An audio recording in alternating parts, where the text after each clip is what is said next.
Why do 95% of top pharmaceutical companies invest heavily in GMP compliance?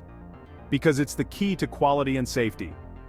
Good manufacturing practices, or GMP, are the backbone of quality in pharmaceutical manufacturing. Let's break down the key principles. First, validation. This ensures that your processes and equipment consistently produce products that meet quality specifications. Imagine it as a quality insurance policy for every step in production. Next, documentation. Keeping accurate and complete records of all manufacturing activities is crucial.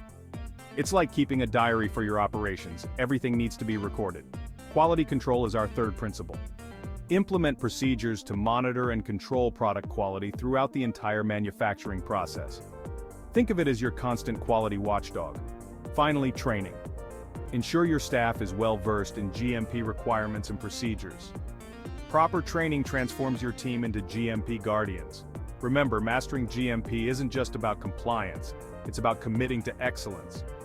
With validation, documentation, quality control, and training, you're not just meeting standards, you're setting them.